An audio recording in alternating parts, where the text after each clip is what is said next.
I did a gig on the bass. Yes, I did one. It was an emergency situation where a friend of mine was like, "Hey, I don't have anybody. I know you've been obsessed with the bass lately, so can you come and fill in?"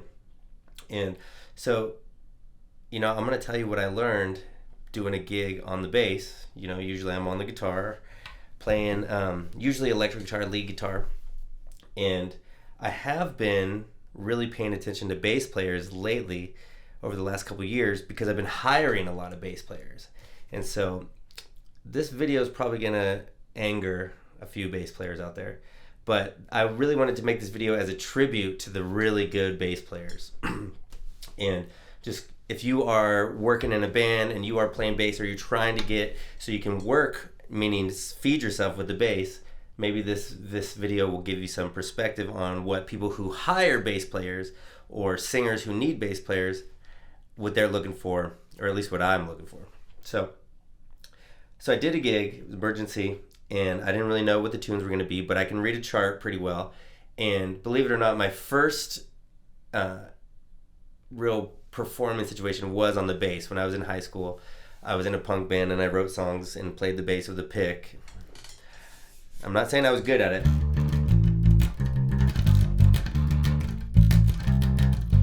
We're not the first, we're not the last.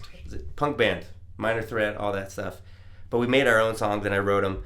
And my role was a bass player, but that's very different than what I would call a professional bass player who can play lots of genres, somebody who truly knows the art of the bass. So like I said, this is kind of a tribute to the guys who really do it well. It's not just a big guitar. A lot of people out there think that the bass is just a big guitar or an easier guitar. And no, it's not. It's this whole thing where you are really the most important person in the band.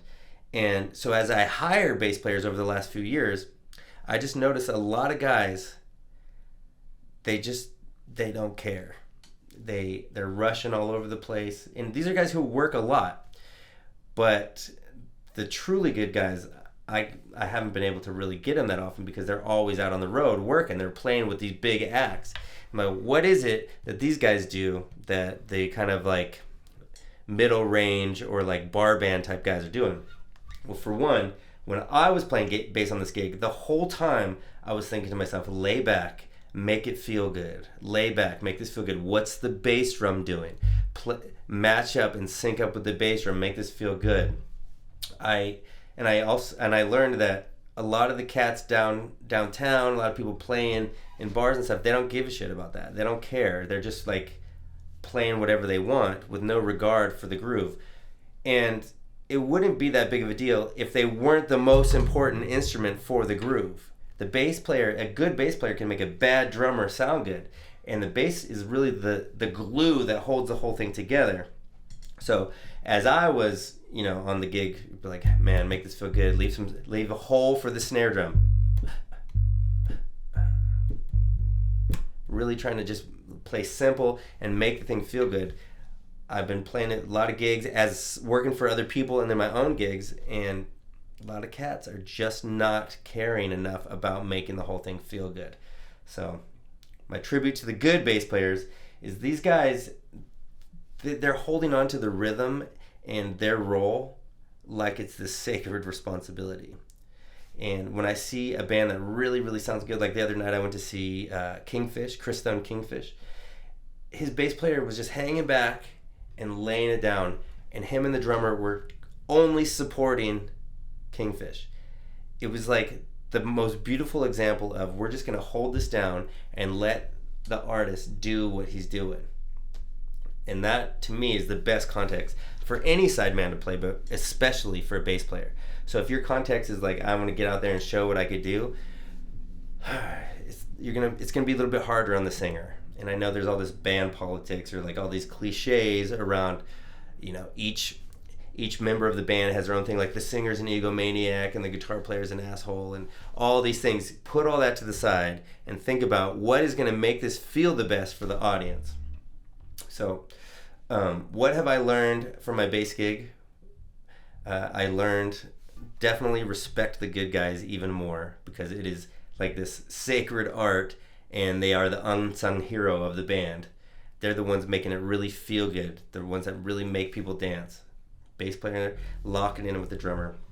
I learned that I care apparently a lot more than most of the guys who are just playing around town and playing in bars and stuff. Now, when you go on a major tour, or like, for instance, when I was recently doing my own music over in Norway, I'm very hard on bass players because the bass player and the drummer need to be perfect for me to do my thing, and that's play the lead guitar solos. I started to notice maybe like 15 years ago that every time I had a good drummer and a good bass player, playing lead guitar was so much easier. I could do so much less and just let the groove carry the whole thing. So once again, thank you, great bass players and good drummers out there. You guys you really do make it happen, and you don't get enough acknowledgement. What else did I learn? I learned that playing the bass, and if you really love music, it's super fun. You're backing up a great singer and you're just the one laying it down to make it feel so good. You can have a great time. So the world needs more bass players. If you're thinking about picking it up, definitely go for it. I also learned that it takes a lot of practice sitting in the pocket to just be comfortable there and like just have it be natural. Of course, I was on the gig and I was like, lay back, make it feel good, and I was thinking the whole time, but I could see how it would take quite a few hours to just have that be internalized. So I wasn't having to, like, what's the word, keep an eye on myself so I didn't zone out.